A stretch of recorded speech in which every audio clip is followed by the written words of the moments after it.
El Ministerio Apostólico de Enseñanza y Predicación Rema Internacional presenta hoy al Reverendo Fernando García Sotomayor con la proclamación de las buenas nuevas de Dios para tu vida. El mensaje de ayer, el mensaje de hoy y el mensaje para la eternidad a los que tienen hambre y sed de la palabra de Dios. Un querigma de Dios para el que oiga, el que tiene oídos para oír. Escucha el dabar del Eterno a las naciones. Ahora es el tiempo para recibir el rema del Espíritu Santo a tu espíritu. Escuchemos con fe la memra del Señor para el alma. ¿Estamos listos? Primera carta de Pedro, capítulo 4, verso 16. Pero si alguno padece como cristiano, no se avergüence, sino glorifique a Dios por ello. Amén. Dios nos bendiga ricamente. Esto que escuchamos es la palabra de Dios. Así que damos gracias al Señor por su palabra y le rogamos que por su Espíritu Santo nos guíe hacia todo aquello que es sano, que es verdadero, todo aquello que es recto, todo aquello que contribuya a nuestra edificación. Oremos juntos. Padre, gracias te damos por tu palabra. Señor, te rogamos que por medio de tu palabra tú nos bendigas, que edifiques nuestra vida. Tu Espíritu Santo nos esté guiando hacia todo aquello que es sano, que es verdadero, que es recto y que contribuya a nuestra edificación espiritual. Te lo rogamos, Padre Santo, en el nombre que es sobre todo nombre, nombre de tu Hijo Jesús de Nazaret, y todos decimos amén. El título de esta disertación: Identidad mesiánica. Identidad mesiánica. Vamos a introducirnos con unos pensamientos que nos van a ir llevando progresivamente a nuestros argumentos centrales y de allí derivar principios espirituales, principios eternos que edifiquen nuestra vida y que fortalezcan nuestra fe. Los cristianos somos identificados como una comunidad de personas que siguen a un Mesías, entendiendo como Mesías una expresión hebrea que significa alguien sobre el cual se ha derramado una unción. El vocablo es semejante a la expresión griega Cristo, que significa algo similar. Amén. Entonces, eso es lo que somos como iglesia.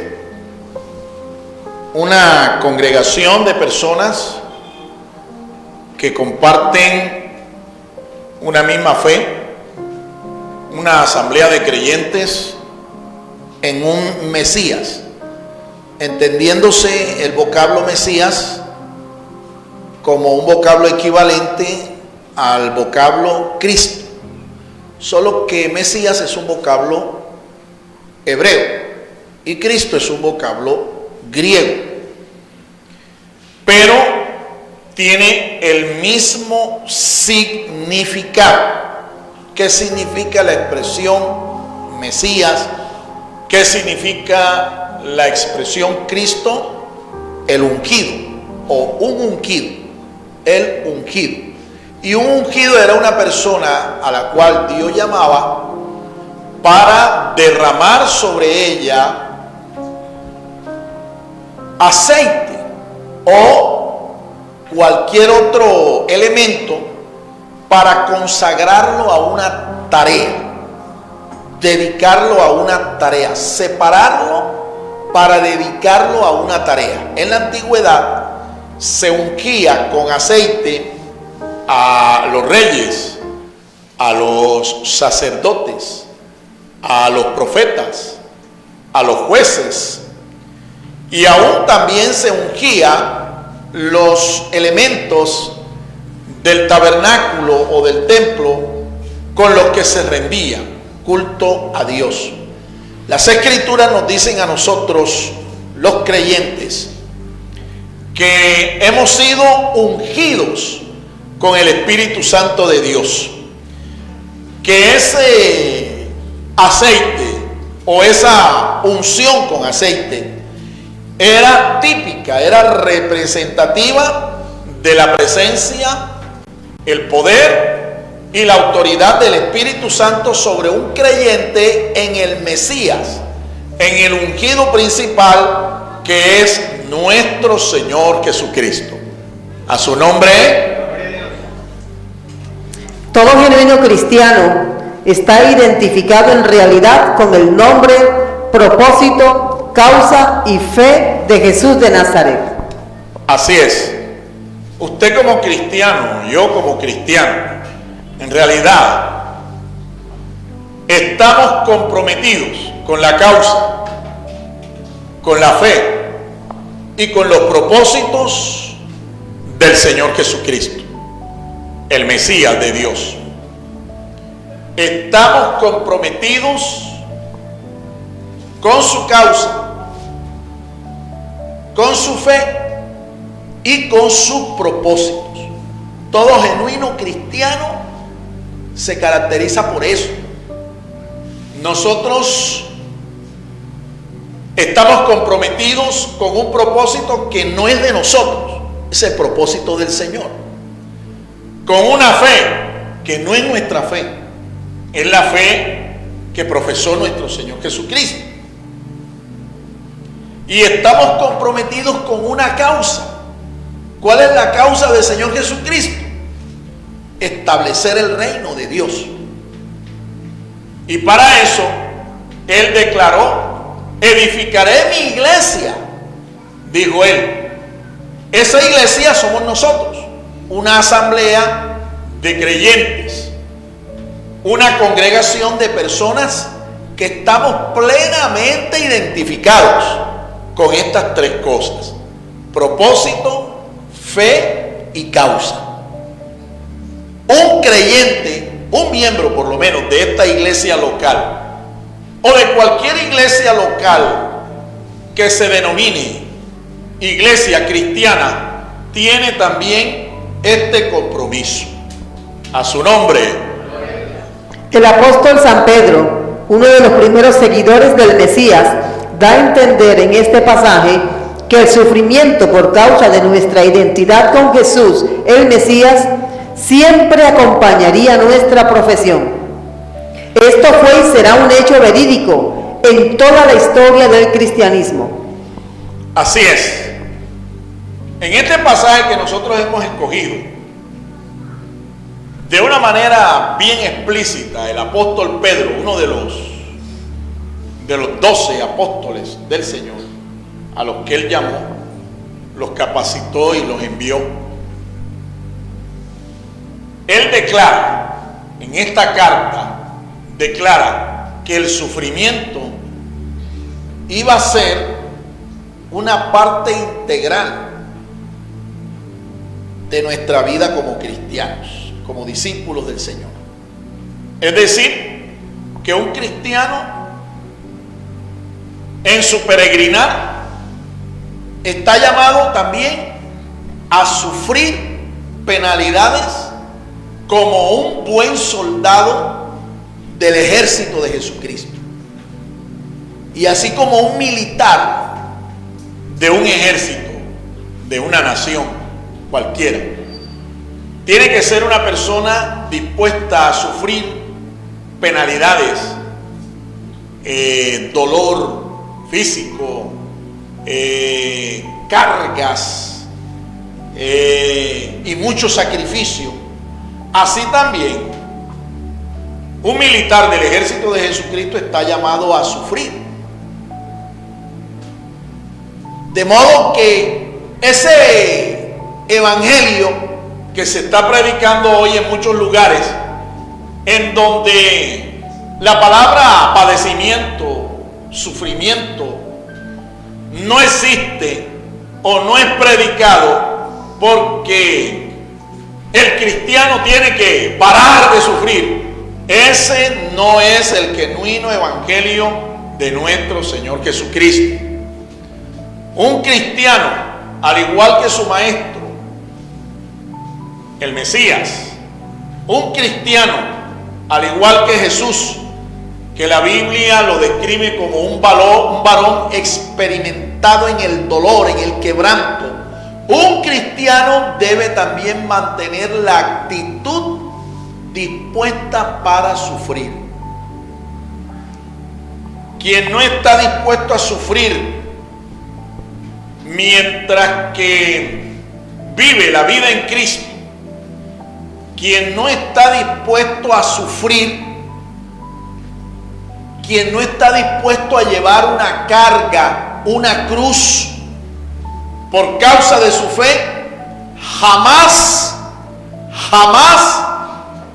podrá recibir de parte del Señor la corona de gloria que Él ha prometido a los que le aman. Sin cruz no hay corona. Sin batalla no hay victoria. Un evangelio desprovisto del sufrimiento por causa del Señor es un evangelio incompleto, es un evangelio religioso, superficial, artificial, un evangelio vano. Alabado sea el nombre del Señor. En muchos lugares hoy en día se le está enseñando a la gente que si se convierte al evangelio, si se convierte a Cristo, sus sufrimientos, sus problemas van a terminar. Esto es un engaño. Esto no es lo que enseña nuestro Señor Jesucristo.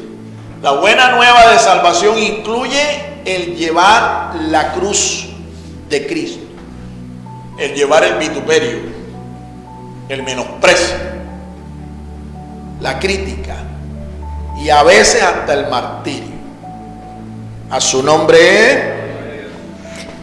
Aún en tiempos contemporáneos, el genuino cristianismo está ligado a los padecimientos, pero una buena actitud ante estos glorificará a Dios. El cristiano es alguien sufrido, no hay confusión en eso. Amén. Eso es lo que enseñan los profetas, eso es lo que enseñan los apóstoles, eso es lo que enseña el Señor Jesucristo. En estos tiempos contemporáneos, entonces, yo tengo que hacer una reflexión y mirar qué tipo de evangelio es el que yo estoy viviendo. ¿Es un evangelio cómodo? ¿Es un evangelio chévere? ¿Es un evangelio artificial? ¿Un evangelio libertino? ¿O es un evangelio que involucra el sufrir por causa de mi fe? ¿O es un evangelio que involucra también tener la actitud correcta ante circunstancias dolorosas?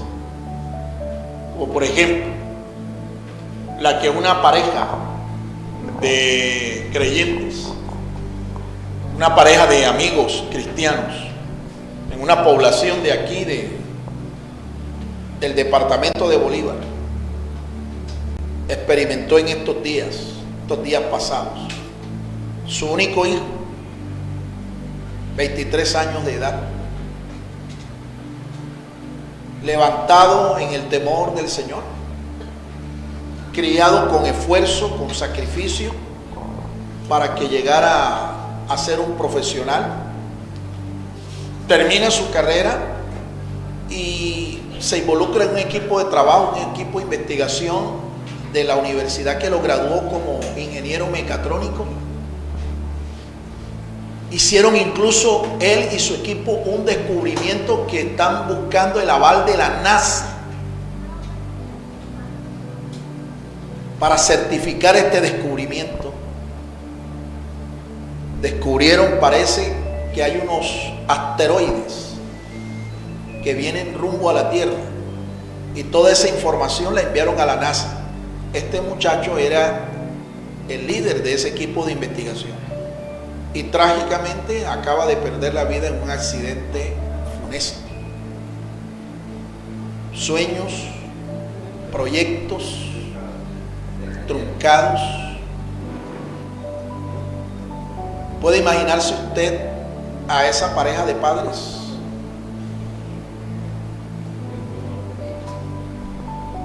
Esas son las cosas a las que yo me estoy refiriendo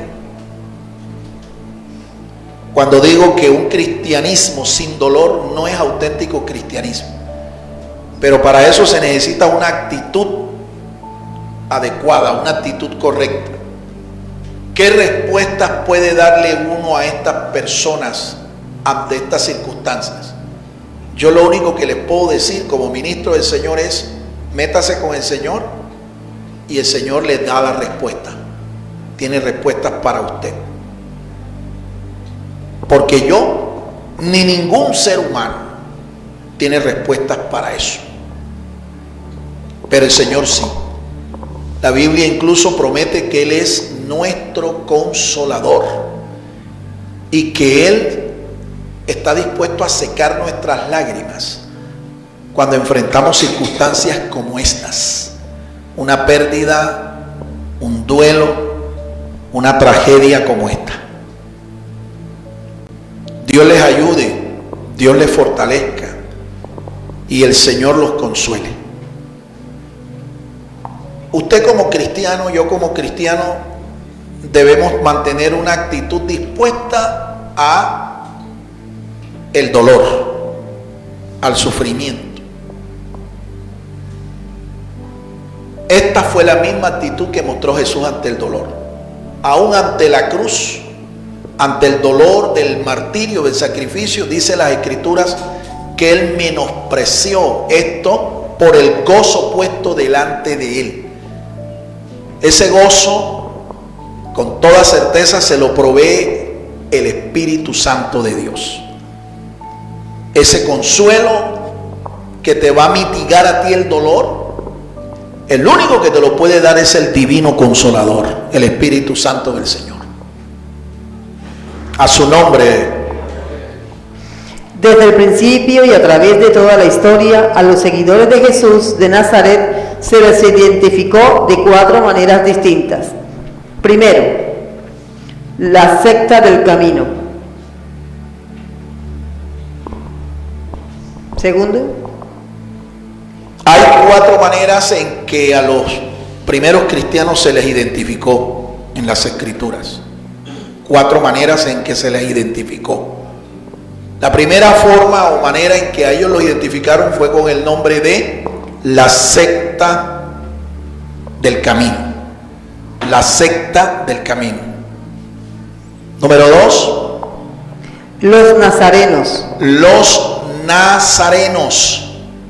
Los nazarenos.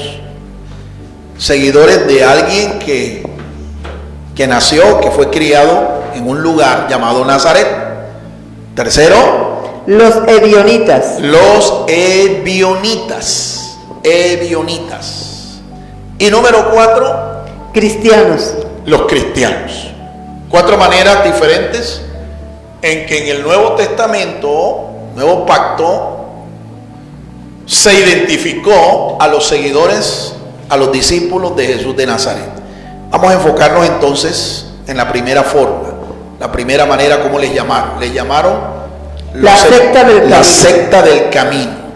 La secta del camino. Hay unos pasajes bíblicos allí Hechos 24:14. donde se registra que esta fue una de las maneras en que se les llamó. Vamos a leer. Libro de los Hechos de los Apóstoles. 24:14. Sin embargo, te confieso esto, que sirvo al Dios de mis padres, conforme al camino, que ellos llaman secta, creyendo todo lo que está escrito en la ley y los profetas. Amén. Estas fueron palabras textuales del apóstol San Pablo. Estas palabras las dijo. Pablo había comparecido ante una autoridad de ese momento. Lo habían acusado de un delito que él no había cometido. Y cuando él compareció ante la autoridad competente en ese momento, él declaró que él, antes de ser parte de ese grupo de seguidores, él había sido un perseguidor. incluso miembro de una escuela teológica, una escuela rabínica muy popular en Israel. Él era de la escuela de los fariseos, pero que ahora él había sido identificado, ¿sí?, con otro grupo, otra escuela que llamaban una secta, y con un nombre propio, el Camino. Así que ahora en Israel ya no solo había la escuela de los fariseos, la escuela de los saduceos, la escuela de los esenios, la escuela de los celotes, sino que ahora existía una quinta escuela. Se llamaba la escuela o secta del camino. La palabra secta está mal traducida por los traductores de la Biblia, que es más popular ahora entre el pueblo evangélico, la traducción de Reina y Valera. La palabra secta está mal traducida. Debe traducirse de una manera correcta como una escuela, o como se dice en hebreo, una yeshiva. Eso es lo que es el término, la forma correcta en que debió traducirse, no una secta, porque la palabra secta está más asociada con lo que es una falsa doctrina, una falsa enseñanza, una herejía. Pero ellos no eran herejes.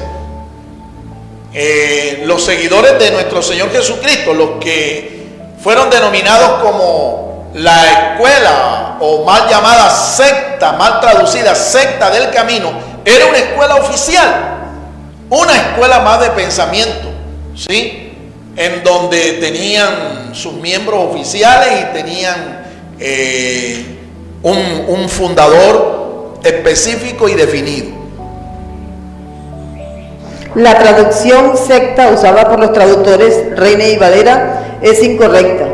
Esta expresión se refiere más a una escuela de pensamiento. En Israel existieron destacadas escuelas teológicas, entre ellas fariseos, saduceos, esenios, celotes, y entre estas escuelas la de los seguidores de Jesús. Esta denominación del camino identifica a los seguidores de Jesús con la profecía anunciada y cumplida por Jesús al hablar de su iglesia. Amén. Jesús dijo: edificaré mi iglesia.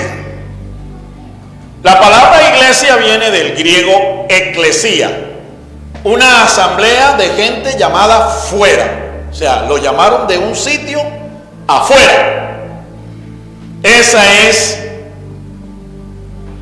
la connotación, el significado del vocablo eclesía, que fue traducido como iglesia. Jesús profetizó que Él vino a establecer, a edificar su iglesia, y las fuerzas del Hades, las fuerzas del infierno mismo, aunque se levantaran, no prevalecerían contra ella. Ahora, Jesús no vino a fundar una nueva religión, pero sí vino a establecer, a edificar una congregación de discípulos. Y efectivamente, cuando Él resucita de entre los muertos y asciende al trono del Padre Celestial, Él prometió enviar a sus discípulos la promesa del Padre, es decir, el derramamiento del poder del Espíritu Santo. Y unos días después que Jesús asciende, efectivamente, en la fiesta nacional de las semanas, o Shavuot, o Pentecostés, esa promesa que Jesús hizo se cumplió. Habían reunidos en un aposento alto, un sitio donde estaban ellos orando, esperando la promesa del Padre. Habían reunidos 120 discípulos. Todos ellos eran seguidores de nuestro Señor Jesucristo. y sobre ellos se derramó el Espíritu, y dice las Escrituras que vino de repente un viento recio, llenó toda la sala donde ellos estaban sentados, y descendieron sobre ellos lenguas repartidas como de fuego. Y ellos comenzaron a hablar en otras lenguas por el poder del Espíritu Santo, sin haber ellos ido a una institución, a una escuela para aprender esas lenguas. Ese día se cumplió entonces la promesa del Padre. Ese día el Espíritu Santo se derramó sobre ellos con poder. Y ese día nació la escuela llamada del camino. Ese día comenzó la cajal, la congregación, la iglesia de Jesucristo en esta nueva dispensación. A su nombre. Es evidente que el cristianismo nace en el seno del judaísmo y que nuestras raíces espirituales están sembradas en la fe judía. Así es. ¿Dónde están nuestras raíces entonces? Están en la fe judía. Ahí están. Pero no en la fe judía del rabinismo que nació al final del primer siglo, después de la destrucción del templo de Jerusalén. No. Es en la fe judía de piadosos hombres que profetizaron en nombre de Cristo y por el poder de Cristo. Ellos fueron siervos de Dios, llamados por Dios. Hombres piadosos que sirvieron como portavoces de Dios. Profetas, apóstoles y hombres que sirvieron a la causa del Señor durante la edad o dispensación de la ley. Estos que consolidaron la fe después que ellos regresan del cautiverio babilónico con el apoyo del rey medo-persa, Ciro el Grande. Esta gente que regresa acá a su tierra después de más de 70 años de cautiverio, estos consolidan la fe. 400 años antes de Cristo, hasta la destrucción del templo de Jerusalén en el año 70. A esa fe nos estamos refiriendo. Una fe que no había sido contaminada con tradiciones. Una fe sostenida por gente que creía en las escrituras y no en las tradiciones. A esa fe nos estamos refiriendo como nuestras raíces espirituales. El cristianismo no nació en Roma, el cristianismo nació en Jerusalén. El cristianismo tiene sus raíces en la fe judía de los piadosos hombres a los que Dios llamó. Alabado sea el nombre del Señor. Segundo, número 2, los nazarenos. Hechos 24:5. Son llamados también los nazarenos. A los primeros cristianos se les llamó nazarenos también. Vamos a leer el pasaje que nos respalda eso. Porque hemos hallado que este hombre es una plaga y es promotor de sediciones entre los judíos de todo el mundo y cabecilla de la secta de los nazarenos. Ahí está. ¿De quién estaban hablando? ¿De qué hombre? Del mismo apóstol San Pablo. San Pablo, un hombre al que Dios llamó después de ser un perseguidor de la iglesia. Saulo de Tarso era su nombre, era un fariseo, y de estos fariseos recalcitrantes, lleno de odio y de amargura contra los discípulos de Jesús, el Mesías. Este hombre fue acusado después de haberse convertido al Señor, después de haber sido enviado para que predicara el evangelio a los no judíos, a los gentiles. Fue acusado de haber profanado el templo de Jerusalén. Y cuando él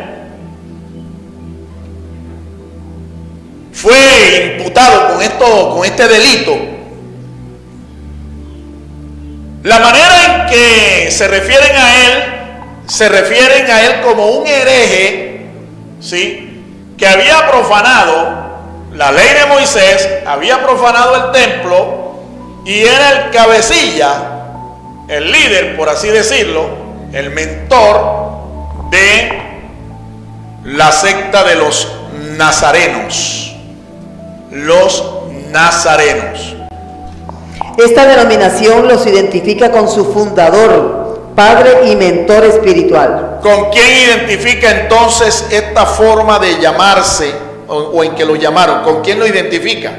Con su fundador, con su mentor espiritual, con su padre. ¿Quién fue el padre? ¿Quién fue el fundador? ¿Quién fue el mentor espiritual de los nazarenos? ¿Quién? Nuestro Señor Jesucristo, el Nazareno. A él se le llamó así, se le llamó el Nazareno. Así que los seguidores del Nazareno fueron llamados entonces los nazarenos. ¿Estamos comprendiendo el asunto, hermano? Se requería como mínimo para hacer una escuela de pensamiento oficial una membresía de 120 discípulos. Y ya lo hemos visto, que ellos estaban reunidos allí en un aposento alto cerca al templo de Jerusalén. 120. No es casualidad entonces, es que 120 era el número mínimo que se requería para ser reconocida como una escuela oficial del judaísmo. Ser nazareno no solo nos habla de un gentilicio, sino que nos identifica con aquel que fue profetizado y que sería llamado el renuevo del Eterno. Zacarías 6:12 y Mateo 2:23. Hay dos pasajes que vamos a leer allí que nos hablan de una profecía que se cumplió literalmente en la persona de nuestro Señor Jesucristo, Jesús de Nazaret. Zacarías 6:12.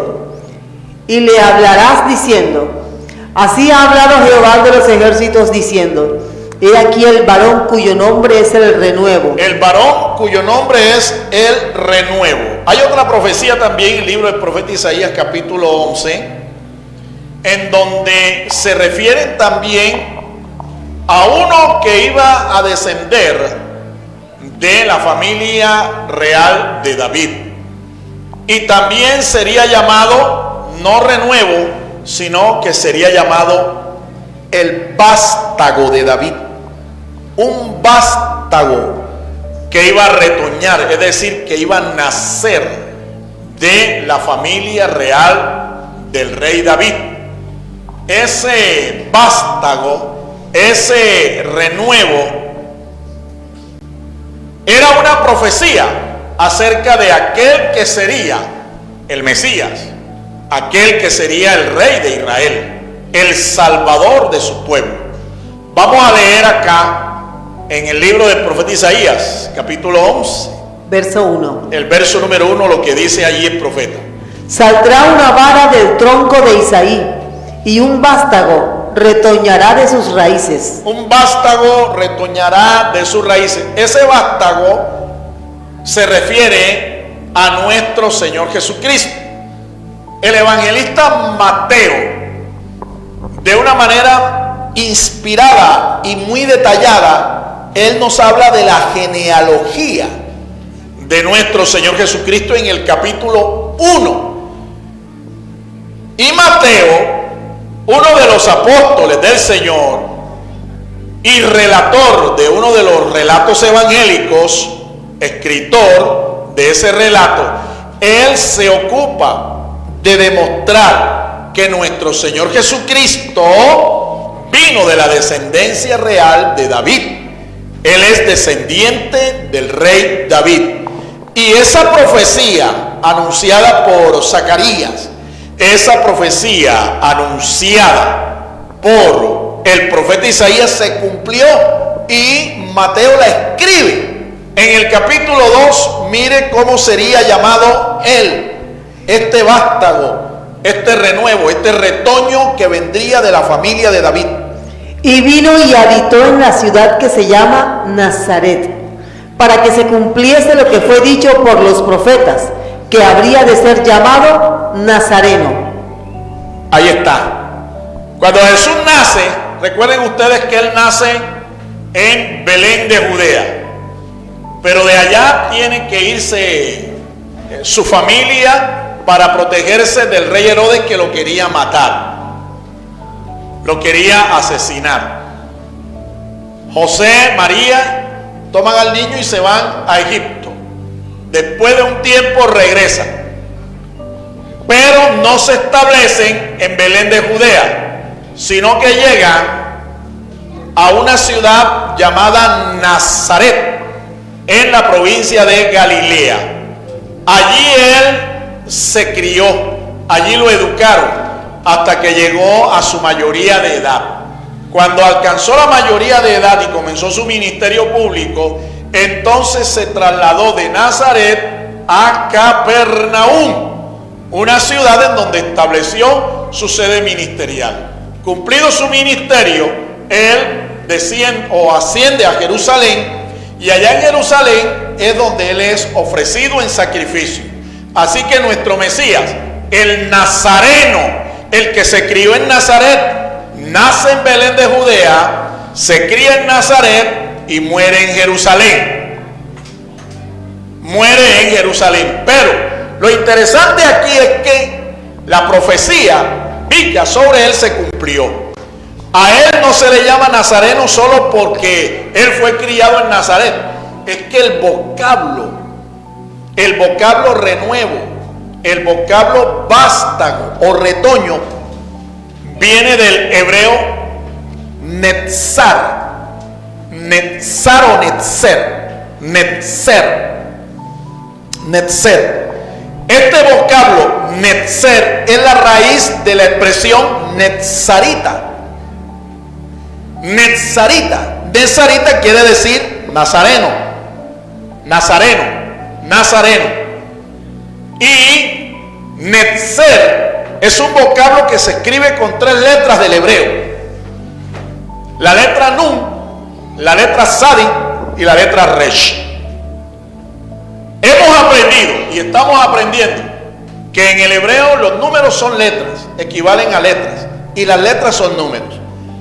Y que a través de su pictografía y a través de su valor numérico hay un mensaje, hay una verdad espiritual que está allí en el secreto. Los que conocen y se meten a estudiar en este secreto encuentran profundas verdades espirituales. Miren lo que encontramos cuando nosotros nos enfocamos en el valor numérico del vocablo netzer, vocablo que viene del hebreo y que se traduce como renuevo, se traduce como retoño o vástago. Netzer equivale a los siguientes valores. La letra nun tiene un valor de 50. La letra sadi tiene un valor de 90. Así que sumamos 50 y 90, 140. Y la última letra, resh, tiene un valor de 200. Así que sumemos 140 más 200, ¿cuánto da?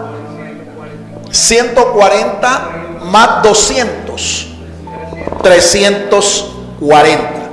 Si eso lo reducimos a un dígito, 3 más 4 más 0, ¿cuánto da? 7. Resulta que el número 7 en las escrituras es el número de Dios. ¿Qué te está indicando entonces? ¿Qué significado implícito, secreto tiene el vocablo netzer? El vocablo netzer lo que te está indicando es que Él es divino, tiene origen divino. Es perfecto como lo es Dios. A su nombre, dale un aplauso a ese netzer.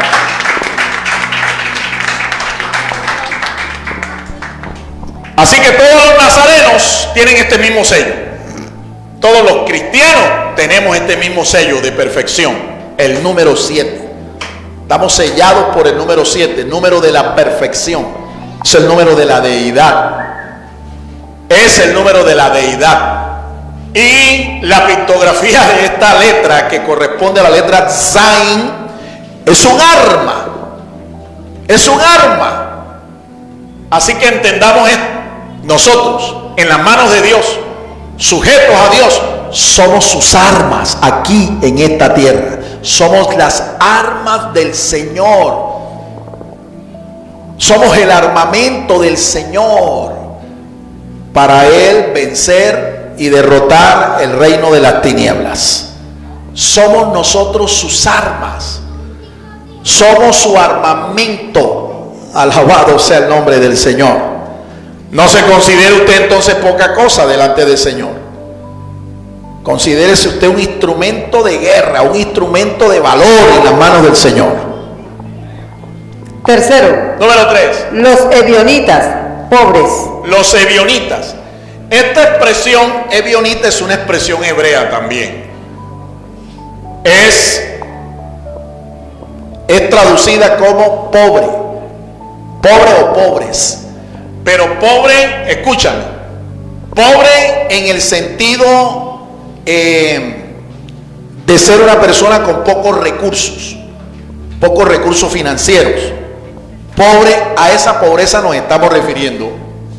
Ebionitas, pobres de platica, de recursos financieros, pobres de riquezas materiales. Hay varios textos en el Nuevo Pacto que nos hablan de la condición socioeconómica de los primeros cristianos. Escuchemos. Hechos 20:35. En todo os he demostrado que trabajando así os es necesario apoyar a los débiles y tener presente las palabras del Señor Jesús que dijo: más bienaventurado es dar que recibir. En esa traducción que usted allí escuchó, no se usa la palabra pobre, necesitado o menesteroso, sino la palabra débil. Bueno, eso está hablando de debilidad económica. Debilidad económica. Ya ve usted por qué es que constantemente nosotros los cristianos sufrimos de ese síndrome que yo lo he llamado platitis aguda, crónica.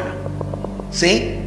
Porque es que nosotros desde el principio, los cristianos fueron gente, con pocos recursos económicos o financieros. Pero esto es con un propósito. El propósito es que nosotros aprendamos a depender totalmente del Señor. Que convirtamos a nuestro Señor en nuestro proveedor, en aquel que es suficiente para suplir cada una de nuestras necesidades materiales. No había muchos ricos entre los primeros creyentes. No habían muchos adinerados entre los primeros cristianos. No los había. La mayoría era gente pobre. Se conoce de uno que otro que tenía más o menos una condición socioeconómica alta. Por ejemplo, la Biblia habla de un Filemón, que era un hacendado prácticamente. Filemón, dueño de una gran hacienda, que tenía hasta esclavos y todas estas cosas, porque tenía recursos financieros. La Biblia habla de una persona llamada Priscila y su esposo Aquila, que eran fabricantes de tiendas.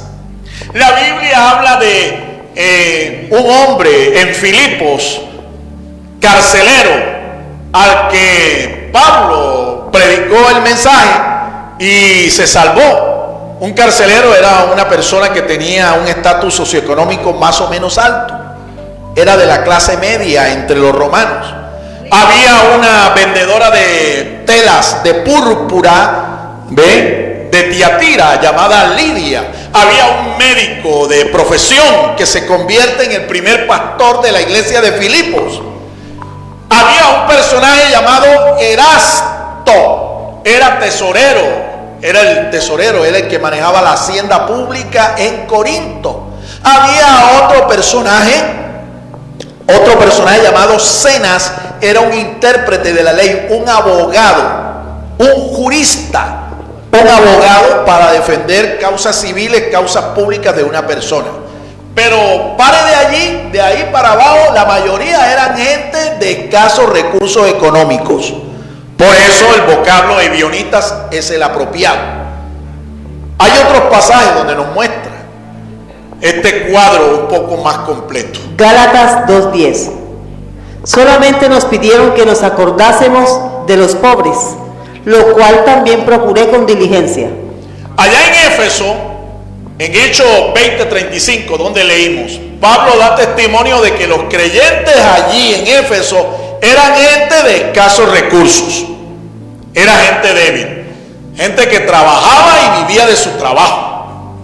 ¿Ve? Se sostenían con el pan nuestro de cada día, punto, y gracias, Señor. Era gente que vivía con contentamiento.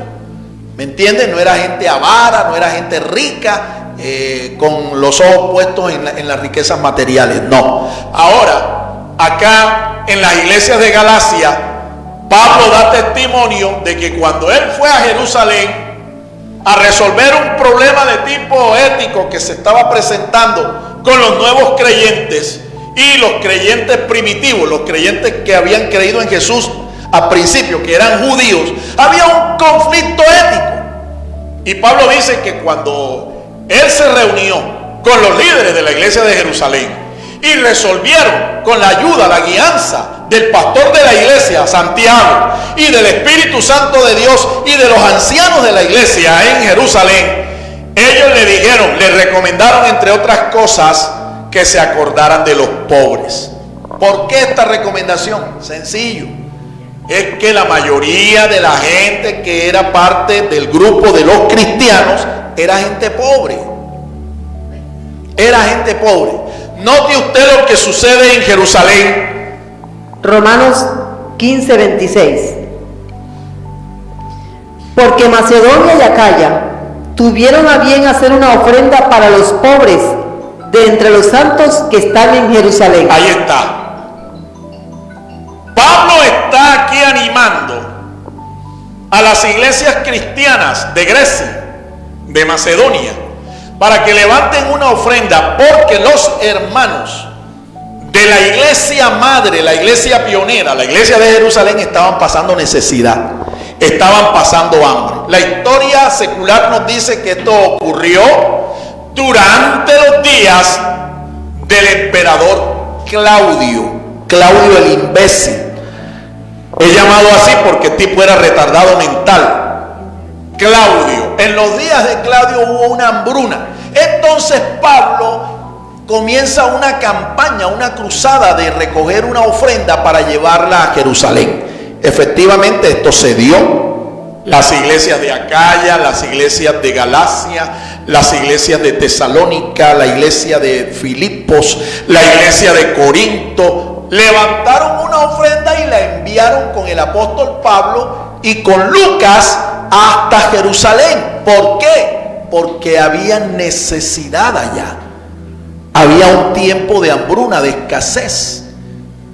Y fueron las iglesias hijas las que proveyeron para la iglesia madre, para los miembros de la iglesia madre. Interesante, ¿no? Cuando hoy nosotros vemos modelos misioneros de expansión de la iglesia, lo que nosotros vemos es lo contrario. Es la iglesia madre la que suple a las iglesias hijas. Pero aquí vemos un modelo distinto. Este es el modelo bíblico, este es el modelo correcto. Son las iglesias hijas las que tienen que proveer a la iglesia madre, sobre todo en tiempos de necesidad. El vocablo ebionitas es una expresión hebrea que significa los pobres. La condición socioeconómica de la iglesia primitiva revela que no eran de los estratos socioeconómicos más altos de la población civil. Un cristiano en los primeros siglos de la historia eran gente humilde de carácter. Así es. Esta gente no solo era humilde de condición económica y social, sino que eran también humildes de carácter. Y fíjense, ¿cuál fue la promesa que el Señor hizo a los que eran humildes?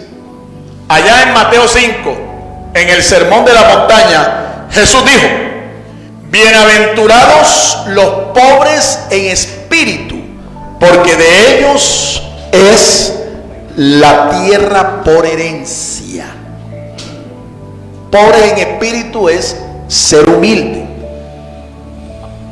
Ahora, no necesariamente una persona económicamente, financieramente pobre, lo es pobre en el espíritu. Te voy a repetir eso. No necesariamente una persona de estatus social y económico pobre, bajo, no necesariamente es una persona pobre en el espíritu, es decir, dependiente de Dios, una persona humilde de carácter.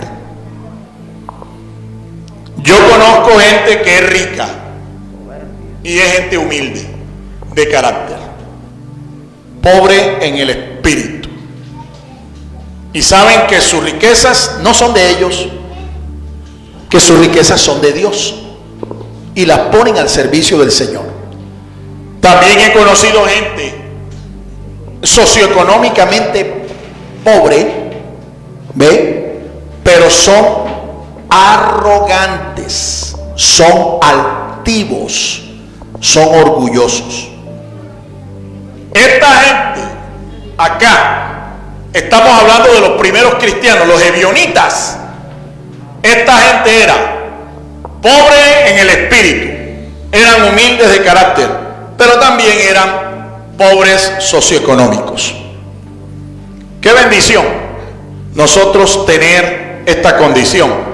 ¿Sabe por qué? Porque la promesa es clave, es grande. El Señor lo dijo clarito.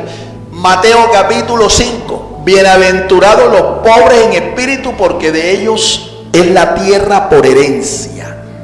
Los mansos, los humildes de corazón recibirán la tierra por herencia. ¿Cuántos lo creen, hermanos? ¿Cuántos lo creen? Cuarto. Número 4. Cristianos. Cristianos. Hechos 11:26. Acá en el libro de los Hechos, capítulo 11, verso 26, escuche cómo dice. Hechos 11:26. Y se congregaron allí todo un año con la iglesia, y enseñaron a mucha gente, y a los discípulos se les llamó cristianos por primera vez en Antioquía. Esta expresión es la primera vez que aparece en la Biblia. Cristianos es la primera vez que aparece en la Biblia, aquí, en esta referencia. Hechos 11:26. Y allá hay verdades muy significativas que describen a los cristianos. Escuchemos. El vocablo cristianos le fue dado a los discípulos de Jesús en la primera iglesia gentil del primer siglo. Amén. Fíjate, no fueron llamados cristianos en Jerusalén, que es donde nace la iglesia cristiana, la iglesia primitiva, allí en Jerusalén. Son llamados cristianos es en una ciudad llamada Antioquía de Siria, y no eran judíos los miembros de esa iglesia, eran gentiles, es decir, no judíos. Esa iglesia se fundó porque la iglesia de Jerusalén comenzó a ser perseguida por el Sanedrín de los judíos. Entonces, los hermanos que iban siendo perseguidos desde Jerusalén iban y llevaban el evangelio, compartían el evangelio y lo hacían con gentiles. De esa campaña de evangelización, de esas misiones que ellos hicieron forzados, nace una iglesia. Y es en esta iglesia donde por primera vez se les llama a los discípulos de Cristo, se les llama cristianos. La expresión cristiano se refirió a una forma burlona de referirse a los discípulos. Cristianos viene del griego cristiano, cuya raíz es la raíz de alguien que está untado de un crisma o una unción. A Cristo se le llama Cristo por lo que ya explicamos. Él es el ungido, el Mesías, el ungido. A los cristianos se les llamó cristianos porque de alguna manera ellos decían, las personas que denominaron cristianos a los discípulos del Señor, ellos decían que ellos estaban tan untados de esa unción como su maestro, el Señor Jesucristo. Así que el vocablo cristiano llegó a ser más bien una burla y no un reconocimiento. ¿Ve? Una forma respetable de llamarlos, sino una forma peyorativa, una forma burlona de referirse a los cristianos como los untados, o sea, los hediondos a manteca, aceite de olivo. ¿Me entiende? Ahora, muchos de los seguidores del Señor se dedicaban a ese oficio, el oficio de cultivar el aceite, machacarlo, ¿verdad? Descascararlo, triturarlo, hasta convertir ese grano de olivo en aceite. Y el aceite de olivo, ustedes lo saben, ustedes lo conocen, hoy nosotros lo conocemos, tiene un olor bastante penetrante. Tiene un olor bastante penetrante. Así que cuando ellos le decían, los cristianos les estaban diciendo, era en forma burlesca, los untados, los hediondos a aceite, los hediondos a manteca, los mantecos. Fueron los cristianos gentiles, dirigidos por el Espíritu Santo, quienes le dieron expansión de la fe judeocristiana a todo el mundo conocido en esa generación. Amén. Una verdad que se desprende de aquí, de este pasaje. Mire, ellos habían recibido la orden de ir y predicar el evangelio en toda Judea, en Samaria, en Jerusalén y hasta lo último de la tierra. Esa fue la orden que el Señor les dio. Ustedes serán mis testigos y comenzarán en Jerusalén, en toda Judea, en Samaria y hasta lo último de la tierra. Pues bien, no fue de Jerusalén en donde nace la iniciativa de llevar el evangelio a toda Judea, a Samaria y hasta lo último de la tierra. Fue en esta iglesia, la iglesia de Antioquía de Siria. Fue allí donde el Espíritu Santo se manifestó y dirigió a los dirigentes de esa iglesia para que separaran a Bernabé y a Saulo para la obra del ministerio. Es decir, para que llevaran el evangelio a Judea, a Samaria y hasta lo último de la tierra. En Hechos capítulo 13 ustedes pueden ver que el Espíritu Santo es quien hace ese llamado y lo hace a los maestros, a los profetas, a los dirigentes de la iglesia de Antioquía de Siria. De allí fue enviado los primeros misioneros al mundo gentil. No fue, increíblemente no fue de la iglesia madre, sino de una iglesia gentil. Alabado sea el nombre del Señor. Esta expresión, cristianos, es equivalente a la expresión mesiánicos, porque Cristo y Mesías son expresiones que significan lo mismo, el ungido. Amén. Entonces, cuando a usted le diga, ¿y tú eres mesiánico? ¿Tú qué vas a responder? Claro que sí. Yo soy mesiánico porque yo creo en el Mesías. Creo en el Mesías, creo en Cristo. Él es el ungido, Él es el Mesías de Dios y yo soy su seguidor, así que yo sí soy mesiánico. Ah, pero yo creí que tú eras cristiano. Es que cristiano significa lo mismo, mi amigo. Mesiánico, cristiano, nazareno, significa en esencia lo mismo. Un discípulo de Jesucristo.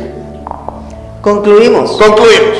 Son muchas las vertientes conocidas del cristianismo moderno. Sin embargo, lo fundamental y esencial es que cada seguidor de Jesucristo tenga su espíritu. Es decir, cada cristiano piadoso debe gozar de la presencia y santidad del Espíritu de Cristo. Amén. ¿Cuántos tienen ese espíritu morando en su corazón? No basta con ser un cristiano nominal, se tiene que ser un discípulo del Hijo de Dios, un pregonero de su fe, un reflejo de su semejanza. Esto es lo que enmarca y define la verdadera diferencia y la genuina identidad con Él. Amén. Amén. ¿Qué es lo que marca la diferencia? Que yo tengo el Espíritu de Cristo morando en mi corazón. Si tú eres de Cristo, entonces tú debes tener al Espíritu Santo morando en tu corazón.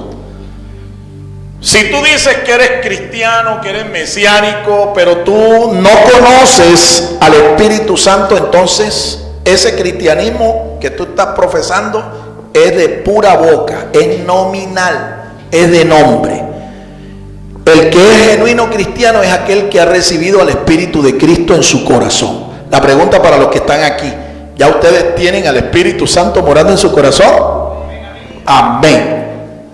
Lo sabemos y lo confesamos con absoluta claridad y autoridad, porque nosotros un día entregamos nuestras vidas al Señor y Él le invocamos y Él envió su Espíritu a morar en nuestro corazón. Eso es lo que marca la diferencia entre un cristiano de nombre y un genuino cristiano. A los amigos que nos están viendo, nos están escuchando, la pregunta para ustedes también es oportuna. ¿Tienes ya morando al Espíritu de Cristo en tu corazón? Si no lo tienes, si no puedes decirme un amén, si no puedes decirme un sí concluyente, es porque no lo tienes. Ahora, si lo quisieras tener, esto es un asunto de fe. Invócale, confiésale, recíbele en tu corazón y Él vendrá a morar inmediatamente a tu corazón porque tú le has invitado a entrar. Ahora, es tu decisión. Yo quiero que los hermanos acá se pongan de pie y me acompañen a orar por estas personas a las que les voy a hacer el llamado para que reciban al Espíritu de Jesucristo en su corazón. El Espíritu de Cristo es el Espíritu Santo. Esta es tu decisión, entonces repita conmigo esta oración de fe. Diga conmigo: Señor Jesús, yo he escuchado tu palabra y te doy las gracias. Gracias, Señor, porque sé que tu palabra es verdad. Hoy, Señor, te pido perdón. Hoy te confieso mis pecados y te ruego, Señor, que entres en mi corazón. Séllame con tu Espíritu Santo y escribe mi nombre en el libro de la vida. Transfórmame a tu imagen y semejanza. Quiero ser un genuino cristiano, un discípulo tuyo. Te confieso como el Hijo de Dios. Creo que tú moriste y resucitaste para darme vida, para darme salvación. Gracias, Señor. Escribe mi nombre en el libro de la vida. No lo borres más. Ayúdame, Señor, a perseverar desde ahora hasta siempre, Señor. Enséñame a orar. Enséñame a orar. Porque quiero, Señor, que tú seas mi ayudador, mi salvador y mi Dios. Amén. Amén y amén. El Ministerio Apostólico Rema Internacional pone a disposición esta predicación. Ofrecemos ministración a simposios, seminarios, campañas evangelísticas, educación globalizada sana y de carácter interdenominacional. Escríbanos a ministerioremainternacional@gmail.com o llámenos al celular 316-270-7181.